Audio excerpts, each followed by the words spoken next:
Hi friends, आप देख रहे हैं फिल्मी खिचड़ी। मैं हूं रूना आशीष और चलिए अब हम बात करने वाले हैं हल्द्वानी फेस्टिवल की। हल्द्वानी के जो कुमाऊनी द्वार महोत्सव हुआ था उसके बारे में। पवन और अरुणिता का शो था और सच बोलो 1 महीने से ज्यादा हो गया था इन दोनों को सुना नहीं था। तो इनफैक्ट जो एक बार लाइव पर भी आई थी, एक मुझे बड़ा अच्छा सुंदर सा कॉम्प्लीमेंट और बड़ा सुंदर सा वर्ड मिला कि हम म्यूजिकली वनवास में चले गए थे। सो मुझे सर्टनली यही लगता है, इतना लंबा ब्रेक लेना बहुत गलत है। इसे कानूनन जुर्म का, अपराध का स्टेटस या लेवल दे देना चाहिए कि अगर ये दोनों नहीं गाएंगे तो लोग बीमार पड़ सकते हैं, इसलिए इन दोनों को गाते रहना चाहिए। चलिए, मेरी टांग खिंचाई और बदमाशी बहुत ज्यादा हुई। इस शो का रिव्यू लेकर आपके सामने आ गई हूँ।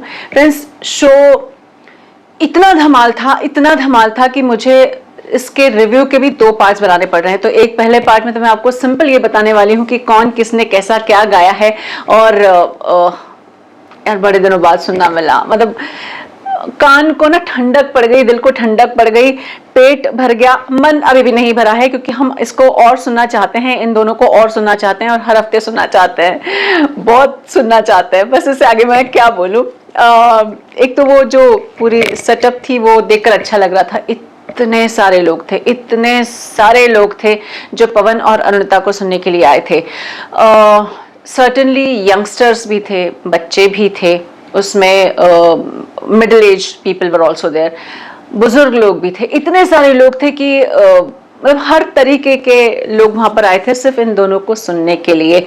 पब्लिक के लिए था, सभी लोगों के लिए था, तो कौन नहीं सुनना चाहेगा, ऐसी हालत में आए थे।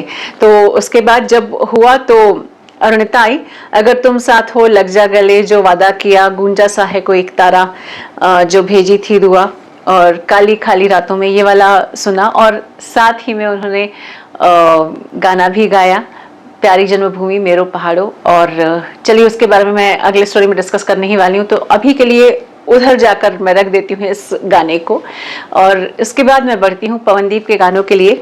पवन आए और आई थिंक एक होता है ना, जब आप अपने लोगों के बीच में गाना गाते हैं तो वो मुस्कुराहट थोड़ी ज्यादा चौड़ी और थोड़ी ज्यादा ऐसी फैली हुई हो जाती है। तो पवनदीप की मुस्कुराहट देख के बहुत अच्छा लग रहा था कि feeling at home, performing at home. मुझे ऐसा लगता है उनके पापा जी के लिए भी एक बहुत नया अवसर था। पापा जी क्या, मैं तो बोलूं उनकी मम्मा, उनके पापा, उनकी सिस्टर चांदनी और जो नारायण जी हैं वो, इन सभी के लिए possibly it was for the first time जो वो अपने ही स्टेट की धरती पर गा रहे हैं, लाइव गा रहे हैं और एक चारों सामने बैठकर सुन रहे हैं, देख रहे हैं। तो आई एम श्योर बहुत सारी दुआएं एक्स्ट्रा मिल गई होगी इन घर वालों की तरफ से। वैसे भी घर वालों की दुआएं बड़ी काम आती है। तो इन दुआओं के साथ पवनदीप राजन एक बार फिर से स्टेज पर पहुंचते हैं और फिर गाना शुरू कर देते हैं और उनके गाने लगातार जो बरसना शुरू होते हैं ना। पवन का नाम पवन की जगह बारिश क्यों नहीं रख दिया जाता है, क्योंकि जब भी वो गाते हैं तो सुकून मिलता है, एक के बाद एक, मतलब बारिश रुकती नहीं सुरों की, ऐसा लगने लग जाता है। पवन का शायद कैसे हुआ, और फिर साथ ही साथ public was also singing, okay कैसे हुआ ये गाने, तो उधर से बाकी की आवाज वहां से आ रही है। उसके बाद हवाएं वाला गाना गाया, उसमें भी सामने से आवाज आ रही है। मतलब पवन को कंप्लीट सपोर्ट दिया है। अच्छा है, ऐसी सुरीली जनता हर जगह मिलेगी तो पवन को ना बीच बीच में थोड़ा सा ब्रेक भी मिल जाएगा। गाते गाते थोड़ा सा अगर ब्रेक चाहिए हो किसी सिंगर को तो वो मिल सकता है, तो वो पवन को मिल रहा था। पब्लिक इतनी सपोर्टिव रही है, गुड। उसके बाद मेरे यारा, आशियाना, तू जो मिला, एंड मेरा चैन चुराने वाला गाना, एकाली ग्वाला। ओह, मतलब उस रात में पवन की आवाज में उस धरती पर गूंजने वाला, मतलब एको वॉज देयर, उस एको में वो एकाली ग्वाला गा रहे थे और हर शब्द के साथ, हर सुर के साथ वो दिलों के तारों को छेड़ रहे थे। इतना सुकून भरा गाना था ये कि I thoroughly enjoyed this song. I love this song. बेड़ूपा को भी गाया, मतलब बेड़ूपा को एकाली वाला और पोगोला फागुन, ये वाला गाना मतलब मैंने ऐसे साइड में रख कर रखे कि ये वाला जब भी कुछ भी होता है, मूड अप्स एंड डाउन हो, बिजी हो, एंग्जाइटी हो रही हो, ये वाला गाना सुन लो, आप एकदम काम डाउन हो जाते हैं। तो आई लव दिस सॉन्ग। केसरिया, केसरिया पवन ने कहाँ गाया, पब्लिक गा रही थी उनके साथ, तो केसरिया वो कोरस में गा रहे थे, विच आई रियली एंजॉयड।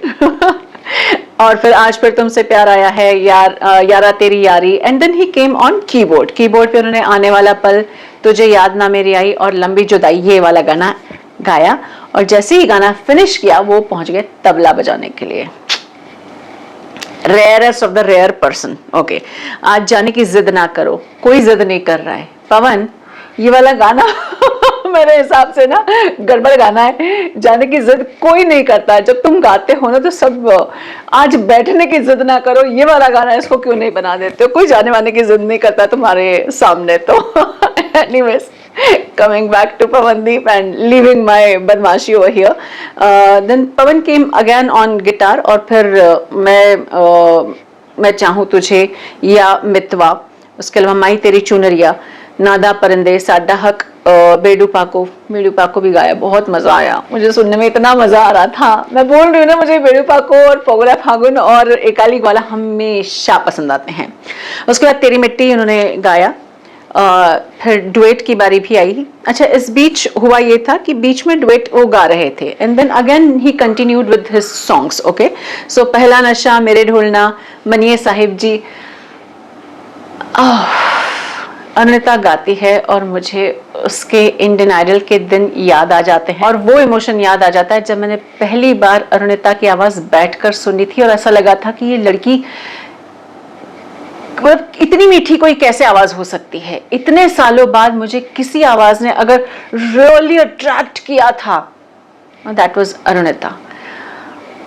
डुएट में मेरा वो फ्लैशेस मुझे वापस आने लग जाते हैं, वो सोच और वो विचार मेरे वापस सिर में घूमने लग जाते हैं कि यार ये आवाज कितनी मीठी है। ब्यूटिफुल सॉन्ग लिस्ट, ब्यूटिफुल जगह। तो अभी के लिए तो मैं इतना ही आपको बताने वाली हूँ। मेरे नेक्स्ट स्टोरीज में मेरे जो हाई पॉइंट्स मुझे लगे हैं इस शो के, तो रिव्यू के पार्ट 2 में आप वो भी देखना मत भूलिएगा। लेकिन अभी तो मुझे ये बताइए, इन पूरी सॉन्ग लिस्ट में आपको सॉन्ग कौन सा पसंद आया है? इनफैक्ट कौन कौन से सॉन्ग्स पसंद आए हैं? खैर सभी आए हैं, तो ऐसा कीजिए, मुझे ये बताइए किस सॉन्ग से आपको इमोशनली कोई स्टोरी याद आ जाती है, तो चलिए वो लिख दीजिए मेरे लिए। जय हिंद।